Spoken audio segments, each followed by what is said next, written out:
and very warm welcome to everybody joining us this evening for tonight's Campfire Chat, which is Managing Anxiety 101. So I think we've got a fantastic, well, I know we've got a fantastic panel, and I will just introduce them to you shortly. But just one or two housekeeping points, if I may, to begin with. First of all, to say that this session is being recorded. So the first 40 minutes or so will be recorded. The Q&A at the end, which will be about 15 minutes, will not be recorded, but the first 40 will. The reason we're not recording the Q&A is because we want that to really be a safe space so people can ask whatever questions they would like to ask without any kind of concerns or worries about any recording. Please, when we come to the Q&A, if you would put your questions in the chat box, and then they will be read out for the panelists. And just to say, if at any time any of you feel that you just want to step away from the screen and step away from the webinar, please do so. Either turn off your camera or just turn off the whole thing. And just to make a note that we are putting signposting links in the chat as we go along. So please make use of those if you feel the need to do so. So again, thank you for coming along. My name is Kate Richards. I'm a vet. I'm a member of RCVS Council and the chair of Mind Matters Initiative. I am a volunteer for Vet Life, and I'm very passionate about this particular area of mental health and well-being. So I will now ask the panelists to introduce themselves. So Jo, may I hand over to you for the first introduction? Hello, everyone. I'm delighted to be here. My name's Jo Daniels. I'm a clinical psychologist and senior lecturer at the University of Bath. My area of expertise is anxiety, and particularly health-related anxiety. Thank you for inviting me. Thank you, Jo. And Niall, would you like to introduce yourself? Hi, everyone. I'm very pleased to be invited along. My name is Niall Connell. I'm a veterinary surgeon. I was in mixed practice, a small animal practice for 27 years and had to retire because of secondary progressive MS, and I was on RCVS Council. Thank you, Niall. And last but not least, Robyn, would you like to introduce yourself? Hi, everyone. Yes, so I'm Robyn Lowe. I'm a small animal RVN, and I'm here probably with my capacity as trustee of Vet Life, and also possibly to talk a little bit about the initiative that I'm founder of, so the Veterinary Voices Hiking Group, which aims to get everybody out and about in the outdoors, connecting and exercising, and hopefully relieving some of those anxieties we get alongside our jobs.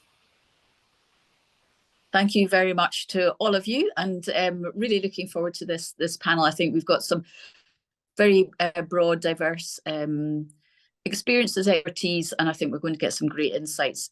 So I thought we should start off with really handing over to Jo and to kind of give us the broad context of this topic that we're discussing tonight. So anxiety, how common is it? Is it normal? And symptoms. So Jo, may I hand over to you, please? Yes, of course. Thank you.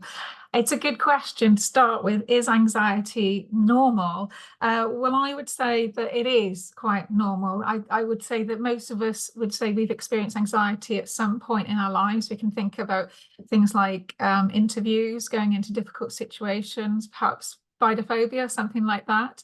So we've all had experience of anxiety, but what does that really mean? Well, what we understand is that actually anxiety is related to threat.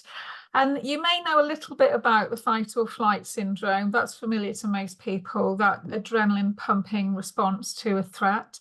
And that's closely related to anxiety response, really, because of that association with fear. But To give you a bit of background, as we know, the fight or flight response really was an evolutionary response to being chased by a bear or a tiger, which of course is really not that relevant these days. But because it is such a sophisticated threat response system, we've evolved to keep it. And we've actually developing that physiological response that we know by anxiety when we encounter something that is threat-based. And that can even be something social. So for example, if you've ever sent a text to the wrong person, of course, I've never done that, but you all know that rush of adrenaline that you experience when you have a threat in front of you. So that's the physiological side of things. It's your brain really trying to look after you. And actually, anxiety can be helpful sometimes. It can mobilize us to do things that are good for us. Thinking back to the pandemic, that health-related anxiety is probably what fueled you to wash your hands more times maybe than you needed to, or to stay away from people. So it is normally in that sense that it's a common response and that it can mobilize us. But what about when it tips into something else? And how do we recognize that? So actually, if we're feeling anxious a lot of the time and it affects our activities of daily living, so it's working, our relationships with people, our hobbies, we know that actually there's a problem there. In terms of how it presents, it's to do with our thinking. So you'll notice that you have fearful thoughts, often about the future. Often they're catastrophic thoughts, and you'll behave differently. So you might start avoiding things or looking for reassurance. But often people notice the physiological side of things. So palpitations, sweating, just feeling a bit nervous, just really feeling it in your body. Often that is the first sign of feeling that a lot. And often people go to the doctors for that. In terms of how common it is, well, I mean, I think what's been interesting is seeing how anxiety has gone up and down over the last few years. What's been one of the good COVID keeps about the pandemic is that actually people are much more comfortable now talking about mental health and anxiety and talking to one another. And we've seen rates of anxiety go up and down. So if you look it up on the internet, you might find that there's 20% of people have anxiety, but that can be misleading. For example, 1 to 7% of the population have health-related anxiety. So we're really grouping everybody together there because we can break anxiety down into different types. I'm sure you've all heard of panic attacks. That's one type that we might say is panic disorder. Social anxiety, generalized anxiety, the most common one, where people are worrying a lot of the time about a lot of problems. So it really does vary. We also know that women are a bit more prone to feeling anxious, but also I would question that as well. Women are also more prone to filling in questionnaires. And women also experience other changes in their body that relate to hormones that are also very similar to anxiety and adrenaline. So you have to take that into account. We also have older people are more prone to anxiety, so it's reported. But again, if we're going to be really critical about the research, I would say, well, sometimes older people have a lot more to worry about because there's a lot more health problems. But actually, some people who are unwell are more resilient. So really, it's difficult to say exactly how many people have got anxiety, particularly as we know that how we categorize that is that they have to be experiencing it for 6 months or more, and that actually it's affecting them quite significantly. So how we categorize that is pretty tricky, but I think we could all recognize those symptoms, those patterns of thinking and behavior. A common question that I am asked is, well, what's the difference between stress, anxiety, and fear? It's quite simple. Fear is a very quick response in the sense that if you're exposed to something terrifying, you'll have that flush of adrenaline and that fear, flight or fight. But when that goes, so will those symptoms, and you will recognize that. It's also very, very immediate. Anxiety is much more diffuse, so it's more generalized, and sometimes you don't even know why you're worried or what you're worried about, but you have this general unpleasant sense. And one thing that is different, which I will come back to, is that anxiety is maintained by some of the things we do. So very often, if we're afraid of lifts, what do? We avoid lifts. But then what happens the next time we go into a lift? We're more scared. And what about if we avoid it again? And you can see that actually that can keep the anxiety going sometimes. So what we do matters. In terms of stress, there's a huge overlap here. You have the same sorts of physiological response with stress, but I would consider that more in the engineering terms of stress, which is really the mismatch between the stress that's put on you in terms of the need for resources and the resources you have available. And again, as soon as you leave work, you might say, okay, the day's over, I can let that go. But with anxiety, that's much harder to walk away from, because as I say, there'll be things that really are keeping it going. So very common, and those are some of the symptoms. And also, of course, we see a lot of stress in people as well. And I think there's one question that you wanted to ask, which was around, you know, who's prone to anxiety and what might set us up to experience anxiety. So interestingly, there was a paper that just came out very, very recently. In fact, it had February on it. So I think it's about to come out, but I did have a read of it, which asked that question, you know, what makes us prone to mental health problems? And it will be exactly what you think, which is things like housing, experience of housing, social support, whether you're a marginalised group, whether you've experienced adversity in your life, whether you've been discriminated against, your gender, the environment that you've grown up in. But what I would say, what I would caution there, is that a lot of people have grown up in really complicated circumstances and not experienced mental health difficulties. So you may be at risk, it may be a risk factor if you experience some or other of these, and it can be cumulative. But you can also meet people who really struggle with anxiety, who seemingly had a really good background, whatever that is. Often it could be the case that something very difficult happens as an adult, and then this gets triggered off. And as I've said earlier, what we do in response to anxiety is quite key in keeping it going. Most people's anxiety starts in teenage years or early 20s, so we know that. But actually, how we respond to it is quite key. So I hope we'll get on to talking about that a little bit later. Perfect. Thank you so much, Jo. That's really useful, setting the context, and I think helping with the definitions and clarifying, because it is complex and multifactorial. So I think that's been a really good clarification. So yes, what can we do? How do we respond to those types of situations? Robyn, could I come to you, and it'd be interesting to hear how you would deal or have dealt with situations in which you potentially felt anxious, or any experiences you have from an organisational level where you've worked.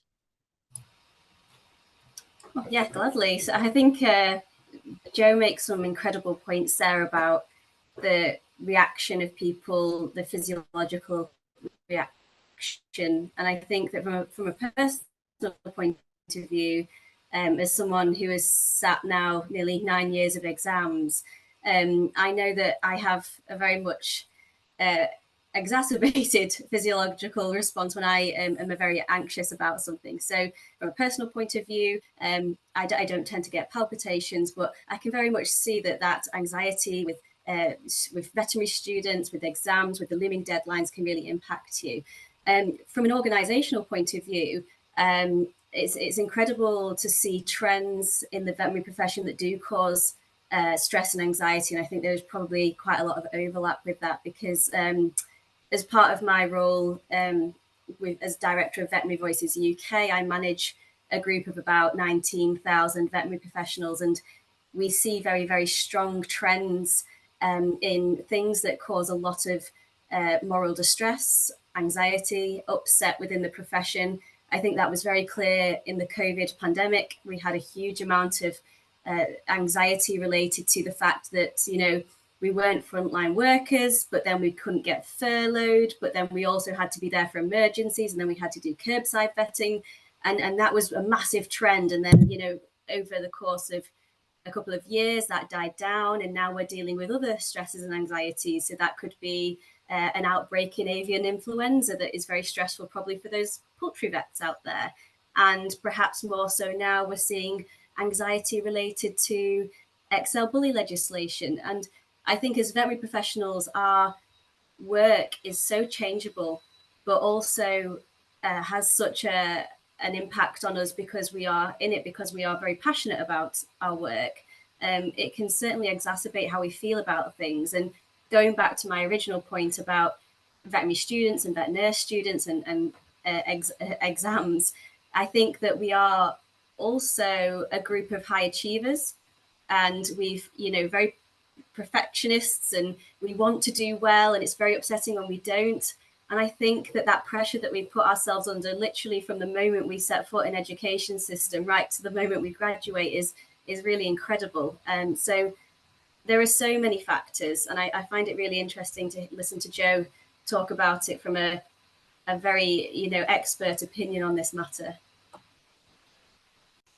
Thank you very much, Robyn. And Niall, can I come to you in terms of what you've done, think about doing at a personal level, but also any organisational levels that you've experienced? Thanks very much. Joe, your talk was really fascinating there, actually, because I have to say I did feel a bit strange being invited onto this. I thought, what on earth could I contribute? I always think I've been set up in a kind of funny way for life. Because when I started vet school, I was 17 and my dad died suddenly when he was 45. And after that, I thought, you know what, you could probably handle anything. And I've always kind of expected nothing and appreciated everything.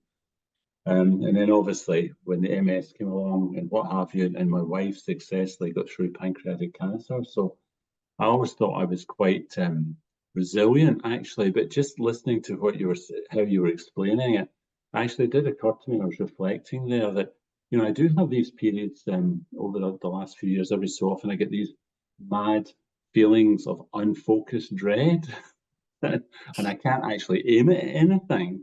So I just suddenly, obviously thinking about what you were talking about, I thought this is obviously maybe possibly bottling things up, and that this is a kind of outlet. But certainly it's interesting hearing Robyn talking about students, because obviously I do help at one of our vet schools, and I always as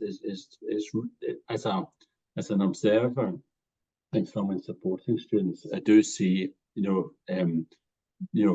anxiety very, very clearly, and I see sometimes behaviours during practical exams and things like that, and it is to a certain extent, sometimes it's sad because we do bring these things into ourselves. Saw these work experience pupils before they went to vet school doing suturing exercises, and they were great, and nothing was expected of them. They did these fantastic exercises. See, move forward a couple of months, they're in first year and they do it as an informal DOPS exam, and they're all over the place and nervous. And I thought, it's funny, just change the context, change the perspective, and people do get anxious. So I think it's something we do need to be aware of and actually sort of work with the whole time. And for me, the thing that's always really helped me is having a good supportive team and having friends and people to talk to. So I think that's been very helpful. And again, with the students having the vet school I work with had an excellent clinical skills team. Although they actually did teaching, they were incredibly supportive. And I think if people feel they're all in it together, it makes a huge difference. Thank you very much, Niall. And I think, as has been said, I think anxiety can manifest in so many different ways, whether that's physical, behavioural, or sort of impact on mental health and well-being. So I suppose it's recognising that in oneself, so that we know not only what the triggers are, but we recognise our own symptoms, because clearly everybody's different. So, Joe, could I come to you in terms of what can we do at either individual or organisational level? Like, so what steps can we take? Yeah. Well, there's a lot that you can do at different levels, because if we think about it from the perspective that there will be a great vast proportion of people who've got anxiety will be managing that at a lower level, and then that ranges from that sort of transient like episodes sometimes, which feel like quite a normal response to a situation, as it can be sometimes, to those who are very disabled by it. I think there's a lot in between. And I'm going to say some things that you already know, but it bears repeating, really. One of the things with the fight or flight response, which is the sort of the physiological response of anxiety that we feel that then gets those threat-based thoughts going and that behaviour that doesn't help. One of the things we can do there is actually give the brain a message that everything is okay. Because when we are in that state, our brain is thinking there is a threat here. And they may be, but with anxiety, often it's vague and diffuse. And if we slow our breathing, because we start to do some shallow breathing and hyperventilate ever so slightly when we're anxious, if we slow our breathing right down, that can actually bring you back to where you need to be. So that is always the first thing that I would say, is for most of us, just getting out of that fight or flight, that will work absolute wonders. So it shouldn't be underestimated, even though it's really, really simple. During the pandemic, we did some research on coping with anxiety during the pandemic, and we identified something really interesting, which was that when it comes to coping with anxiety, it's better not to do bad things than it almost is to do good things. So, for example, using alcohol, pretending something that's happening that's difficult isn't happening, blaming yourself, and doing other unhelpful things like overeating, that kind of thing, really, really sort of like common responses. So the second thing I would say to people with low level anxiety is just make sure you don't do things that you know are bad for you. And then on the other hand, in terms of what's good, the research showed that as well as slowing your breathing, things like exercise, again, it uses up all of the adrenaline when you've got that fight or flight response, when you're getting those physical symptoms, and it's getting rid of that, which is really, really good.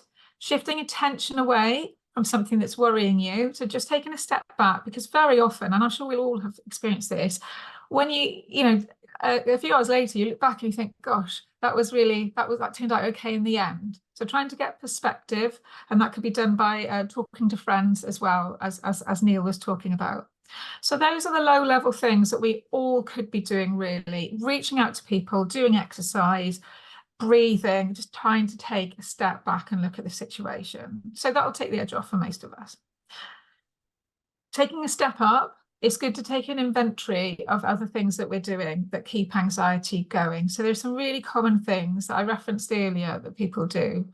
Seeking reassurance, that is really key in keeping anxiety going, because the more you seek reassurance about a certain matter, the more you become reliant. And it's really important that we ourselves get in the driver's seat, question our own thoughts. What am I getting worried about here? Is there any evidence for it? And challenge your thoughts where you can. Avoidance is probably the most common strategy that people use. And of course, like all of these strategies, they make sense. Of course they do. But actually, when you're anxious and you get into that pattern, it's really unhelpful. So making sure that you're not avoiding the situation because it's making you anxious. Even if you have to grade yourself back to a certain situation and do that slowly, that's the better way to go. There's other things as well, like the way that we think about things. So often, if we go looking for trouble, what do we find? We find trouble. So sometimes we are looking on the negative side, and then it's more likely to find something negative, or we're checking our bodies if we're worried about things, or watching out for signs of something going wrong. That really can fuel this kind of thing, this kind of anxiety. In terms of when things are really difficult, on an individual level, it's vital that people do reach out. We've got some fantastic resources within the NHS. So cognitive behavioural therapy is the treatment of choice, the gold standard that is commonly available. And there's different kinds of cognitive behavioural models, if you like, for different kinds of anxiety problems. So in the same way that you might have a specific antibiotic for a particular kind of infection, we might have a particular model that is for a particular anxiety problem. So it's all within the sort of approach of cognitive behavioural therapy, which looks at your thoughts, your behaviours, your emotions, really, because of course anxiety is an emotional disorder, if you like, and then takes a time-limited, goal-focused approach to treating that. It's very accessible. So I would say, if you're having to take these lower level steps that I've been talking about a bit too often, maybe, more days than not within a week, then you might consider reaching out for some more structured evidence-based help, such as CBT.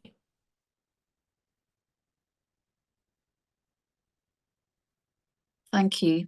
And just on the breathing technique, is there any particular technique that you would advocate, or just slowing breathing, whatever counts for in or out? You don't have any one that you would favour over another?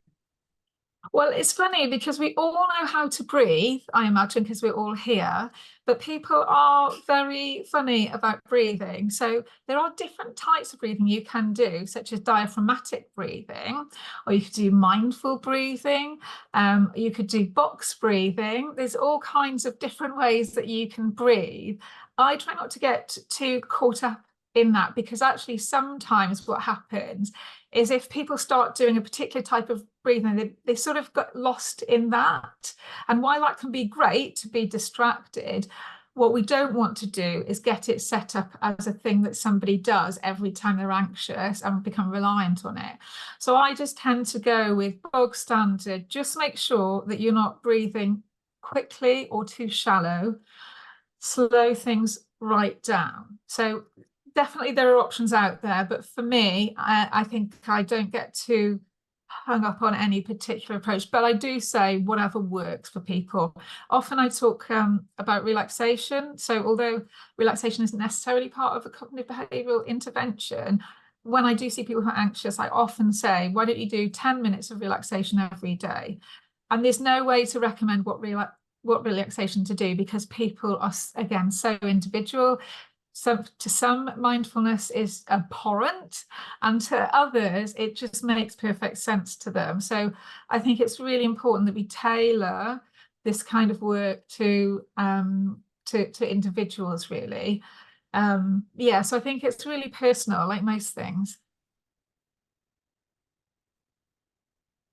Thank you. And I think from my own perspective, I know I do find trouble sleeping, and often, when I actually think about it, I'm actually breathing really quickly, so I don't know, that's maybe a low level anxiety that I'm not recognizing as anxiety. But if I sort of recognize it and then I slow my breathing down, then that does seem to work. Well, actually, maybe I can move on. Sleep. Oh, I'll just give you my top tip for the sleep and breathing, actually, because I've got a really, and there may be other people out there who can't sleep as well, and maybe relate to anxiety. Now, there is an intervention at CBT for insomnia, so I definitely put that on the radar.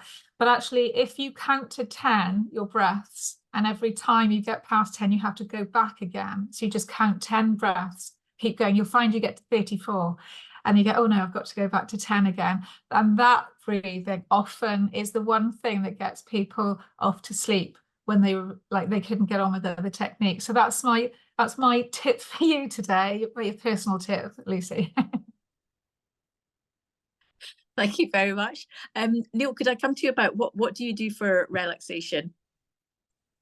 Yeah, well, to be honest, for me, I guess it's always music, and also, for instance, and getting out and about. Sadly, I can't burn off calories or run about because I'm an ambulatory wheelchair user. But we were out earlier there down at the seaside, watching the sun go down. So it's always nice to get out and just appreciate the kind of environment around you, and just realise that you're out there and the world is pretty good. But just again, listening to the conversation there, I don't know if this is strictly a mindfulness thing, but I guess it kind of works for me. I'm quite good at just sitting there in a dwam, which means that I just sit there and just empty my mind, and it's great. I can do that anytime, and I guess I actually probably do find that quite helpful. So, and I don't know if that's a Scottish word, dwam, but it's quite jolly. But for me, yeah, music. Talking to friends and getting out and about, and countryside walks and the seaside, fantastic. It really does lift your mood. Perfect. Thank you, Niall. And Robyn, what's relaxation for you? I think probably one of the worst things about what I do is I don't tend to do the relaxation thing. But I fill my time with a ridiculous amount of other things. So one of the things I find most helpful is exercise for my anxiety, and it's been the case since I was very, very young that I needed an active outlet for things like that. And I find running very helpful, and getting out into the outdoors, so fell running in particular. And you know, I can be slipping and sliding and falling and not really doing that great at what I'm doing, but the fact that I've made that hour or two just to get out really helps if I've got a lot of things on, and quite often my days are filled with hours worth of things because I spin a lot of plates and I wear many hats. And so making sure I schedule in, which I quite often do, is I schedule in, you know, a time where I think, oh, I can get up a hill in that, you know, that hour is utterly fantastic for me. And it's kind of why I recognize that the hiking group was something that would potentially help. And I'm sure when we set it up, and I made sure that when I write articles about it, that we're not pretending we're going to be like an amazing fix for anxiety and depression in the veterinary profession.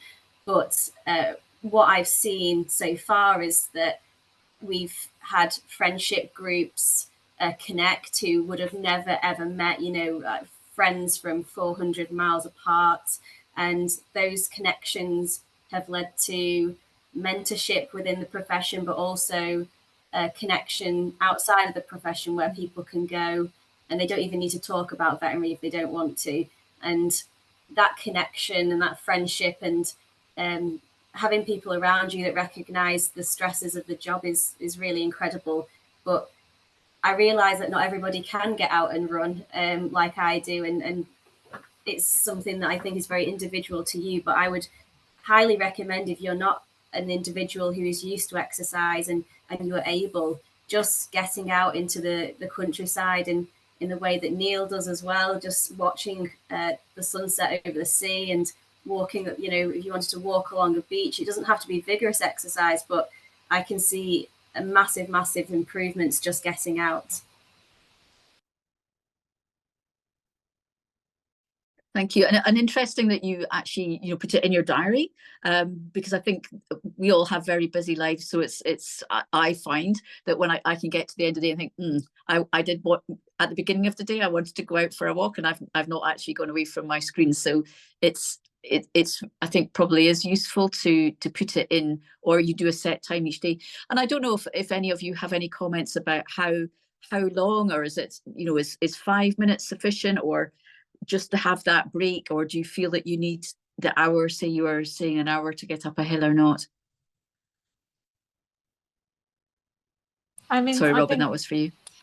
Oh, carry on, Jo. Oh, no, go yeah, ahead. Jo, I was going to say, Jo probably has the evidence for this, and I think it's probably just very individual to the person, but I suspect just any amount of time getting out in whatever modality is probably positive. For me, I just have a set route or a couple of routes. For example, like I know I can run 10 kilometers in about, you know, less than an hour. So I know if I drive somewhere, I can get that done. And that's how I schedule it in and make sure I get that done. But from my perspective, and I will hand over to Jo, I suspect there is evidence as to what really helps with regards to exercise. Thank you, Robyn. Jo. Yeah, I mean, I think I would sort of agree with what you've said, really, Robyn. Is that I think it is individual, and it might be that, you know, for Robyn, that that particular loop that she does for a walk or a run is what in her mind is what she needs. So I think there are, you know, the evidence does indicate, you know, like to do mindfulness, for example, that you might want to do it. If you're going to do it twice a day, you'll do it 15 minutes, but that you might want to do 40 minutes a day. But it does really depend. And I guess what I think about when I think about relaxation for myself, for example, is I first start with trying to look into myself and ask, what do I need right now in this moment? If I'm stressed, what do I need? Do I need to be alone? You know, in which case a long bath might do it. Do I need to be with people who are going to, you know, give me the right messages that I need to hear right now? Do I need to have a good shout? Do I need to go for a walk in the forest? You know, and so I think, again, it really depends on what you need at that moment. So, you know, if we sent, you know, for example, if I went on that walk or that run that Robyn did, I'd feel more stressed, you know, so we're all really, really different. But what we do know, and I want to just pick up on something that Niall and Robyn said, was there is a massive emerging evidence base on being at one with nature. And we all know it anyway, don't we? We do feel better when we're in the woods and when we're with nature, but also blue therapy as well. So people are spending time in water and in woodland, and it's a really new area, growing evidence base. And again, there's no, you know, you need to spend a decent amount of time, but we don't know quite yet. But I did want to just pull apart there that we should be clear what we're talking about, because when it comes to relaxation as well, is that one thing will be good for stress and for anxiety. What we're doing there is we're just reducing that fight or flight, but it's a bit broader than that. So for stress, relaxation is good and can take you out of it completely. And it can be if you're doing the thing that speaks to you, and if you are able to check in with your feeling, you know, when you're feeling better, when you're less tense. But with anxiety, it takes the edge off. But actually, if it's a chronic problem, you know, there's no amount of regular relaxation really that is going to solve that on its own. Thank you, Jo. And I just wanted to ask as well about sort of putting aside time and say, you know, putting aside time, say, every day, but is that potentially a source of anxiety if we don't make the time, you know, if we can't manage the time? So would you advocate setting aside time or not necessarily, or again, it's up to the individual, but just not to beat ourselves up if we don't manage to do it? Yeah, I mean, I think that Jo. It's a really good question. I would say that we would resolve a lot of difficulties in this world if we were more compassionate with ourselves. So I would always advocate for being compassionate when you don't reach a goal, because nobody benefits if you give yourself a hard time. Nobody wins. So I would definitely say that, and I get everybody I work with clinically, get them to practice compassionate thinking towards themselves. It's you know, it's incredible in how transformative it could be. So I would say that, you know, planning out your activities, we know is something that we do in therapy, so we know it's associated with better outcomes. But it's got to be SMART, and you know the acronym SMART. It's got to be, you know, specific, measurable, achievable, rewarding, and time limited. So within that framework, really, is it realistic to say that you're going to do 40 minutes exercise every day if you know that's new to you? You know, so I'd encourage people not to set themselves up for a fail, to take the approach of, you know, almost like the couch to 5K.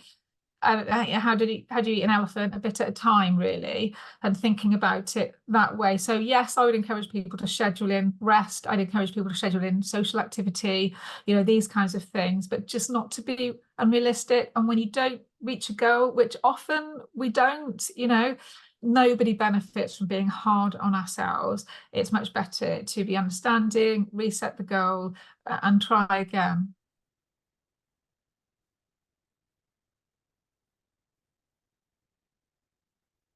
Thank you, Jo, very much. That's really helpful.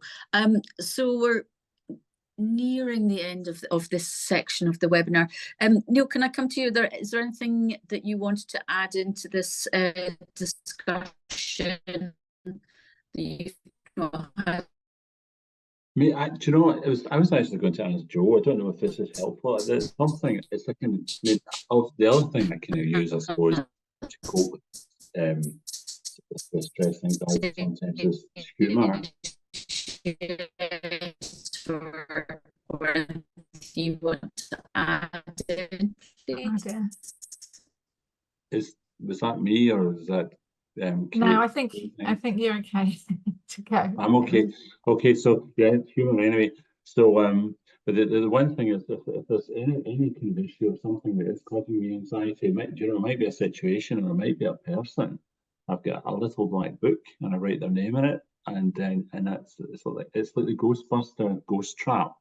When you put it in there, it's gone. And I don't know, that helps me, and it's a kind of jokey thing. but it's just a wee kind of thing that I guess I do, and it just helps. So I don't know if it's of any value at all.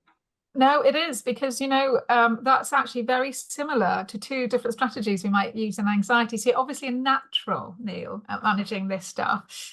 So firstly, one of the strategies that I might use in a course of therapy for somebody who is worrying a lot is I'd use what we call a worry period. So I would say most people who worry a lot, they say they doesn't feel controllable. So we test that. And I say, okay, at 3 o'clock every day, you write down all your worries, but you're not allowed to worry before or after. You have to have that 15-20 minutes where you can worry yourself silly, but you just keep it to that 20 minutes. And what people find is actually it becomes really manageable then. And when they look at their worries when they're written down, they think, actually, you know what, those ones resolved, those ones were okay. That's actually, it's fine. So that's very similar to that strategy. And also the other strategy that's similar is keeping a diary.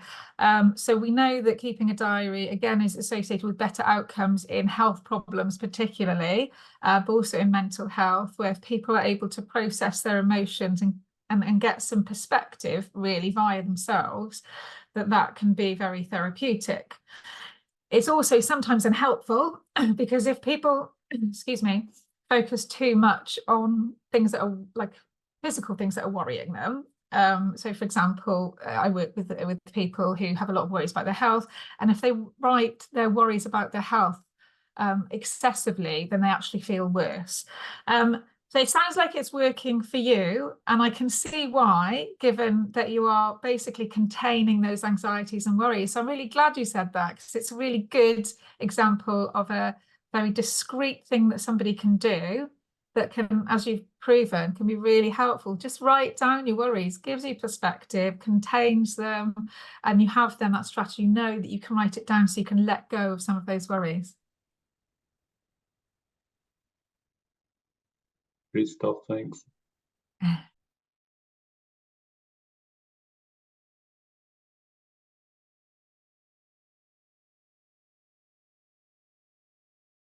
So I think Kate's just having a few issues, technical issues with her Wi-Fi, so should be back shortly. But I know in terms of the question, there was also one around what would be your top tips to take forward for everyone attending today? Who are you asking? All of us? Yes, I'll ask all of you. I'll start with Robyn first.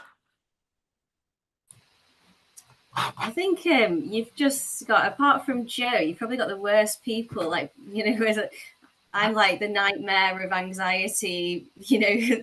So I just go out and run. So I would say, from a personal perspective, just getting out in the outdoors would be my top tips, and hopefully not necessarily that, but perhaps joining a group that you would not have expected to find connection with if you're not into sort of exercise, because maybe that will help keep you more occupied and perhaps have something else to do in the connection. So it might not be that exercise is for you. Maybe you don't want to do running, but there are loads of local groups that might actually really benefit in terms of a local connection and new activity to do. But in terms of, you know, the top tips for anxiety, I suspect Joe will be able to give the really overall top tips. Just from a personal perspective, I would say, you know, to the best of your ability, get out into nature, exercise, whether that be running, walking, biking, just pottering along the promenade or a beach, and just try and experience a couple of minutes or hours a day, whatever you can sort of manage within your schedule. Brilliant. Thanks, Robyn. I'll go to Neil next. Thanks very much. Well, for me, it is, again, it's getting out. That definitely does help me. But for me, I have to say, it isn't that kind of mantra, but I guess over the years, I'm very, very keen at kind of, if there's something that scares me, I will deliberately lean into it, and I will actually look to do things that scare me. So And I don't know if that's advisable or not, but it's helped me, and it's actually made me have a kind of more positive, affirmative outlook generally. So that's my top tips. Do something that scares you and get out and about like Robyn does. Thanks, Niall. And lastly, but not least, it's Jo. Oh, those are great tips. I agree with all those tips, especially they're doing something that scares you, because you're then not avoiding things, which we know is a problem. So try to choose a couple of things that I haven't said already. So I would definitely refer you to my previous suggestions earlier around what helps, but I was thinking of something else. So I ask myself, when I'm anxious, I ask myself, what's the worst thing that could happen here, and could I deal with it? And usually the answer is, yeah, this is survivable. So getting some perspective, asking that. Phone a friend, it's got to be one of the top, really. Our friends can bring us down, help us put things in perspective, you know, and reassure us that it will be okay. And you know, that's very powerful. And it's in the research. And spend the adrenaline. And really what Robyn said is, you know, it's really important when you're in that fight or flight, it really narrows your thinking. That's what keeps you anxious. That is what keeps you anxious. So if you can get rid of that adrenaline in the ways we've talked about and settle things down, then you will be able to see those scary situations much more clearly, and you're more likely to know what to do. Can I'll just circle back to the phone a friend as well, as a terrible vet life plug, but I think it's really important to note that there's so many areas that we could signpost to, but for veterinary mental health in particular, we obviously have the Vet Life helpline, and we are available 24/7. And one of the things I think is really important to note, and something that actually we're really keen on, is we don't really want people to get to crisis point with their anxiety, depression before they call us. It's actually would be far preferable for us, and so much better for you as well, if you feeling these daily feelings of dread and anxiety and all the other symptoms and signs that Jo has been describing. We would far prefer you to contact us then, just to have a talk. And the way that Vet Life helpline works is, you know, we're not medical professionals trying to give you a diagnosis or anything like that. We're there to give you support, and if we need to, we can also use the health support system and refer you for these therapies quicker. So if it's really consuming and it's becoming life impacting, we also have that availability too. And I really, really love the point made about do something that scares you, because I think that's something I do a lot. Public speaking, hate it. I absolutely hate it. But yet somehow I'm doing it multiple times this year. And I'm absolutely terrified of flight at heights. So that's a fear response.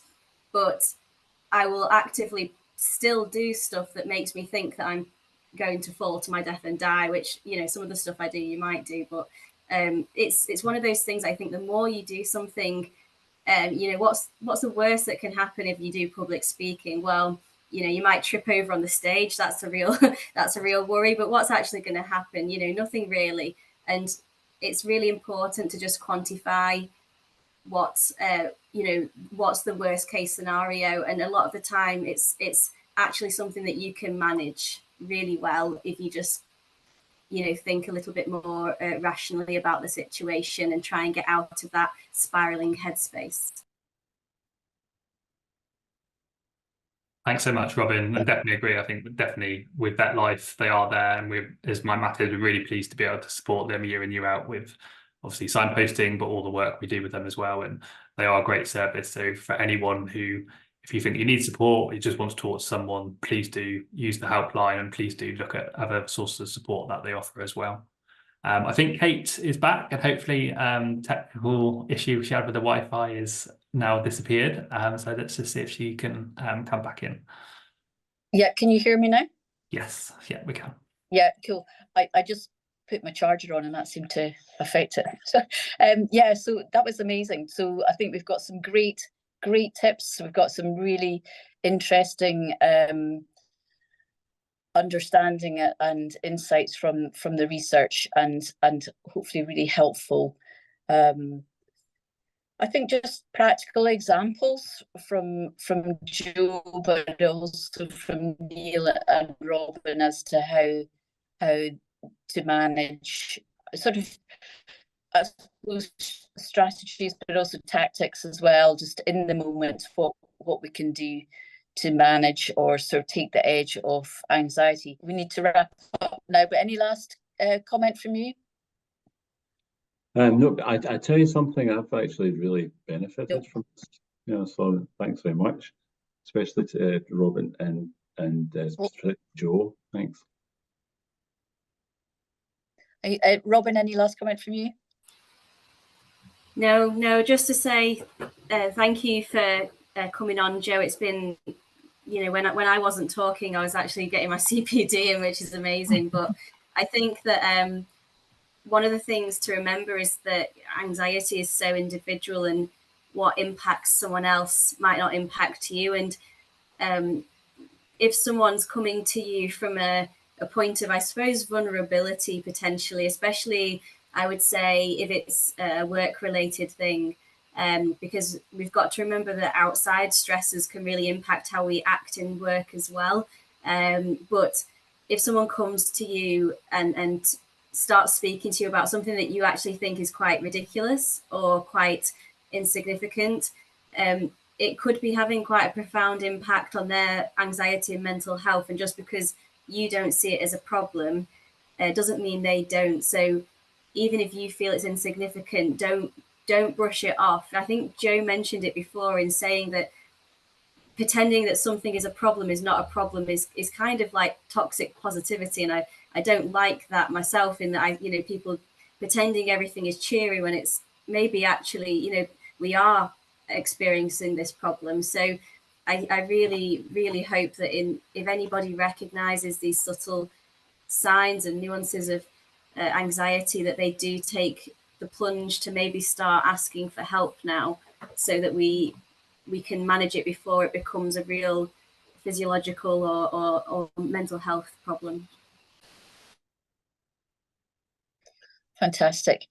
Well, I just want to thank all of the panelists so much for your generosity and for your insights and comments on this vital topic. And I think, as mentioned, the first 40 minutes or so before the Q&A has been recorded. So in that 45 minutes, there's an enormous range of sort of practical tips and techniques. So please do take the time to listen again to the webinar and send it round to colleagues as well, because I think there's a real rich vein of information in there. And just thank you, panelists, very much indeed, and thank you to everybody who has been watching and listening in this evening.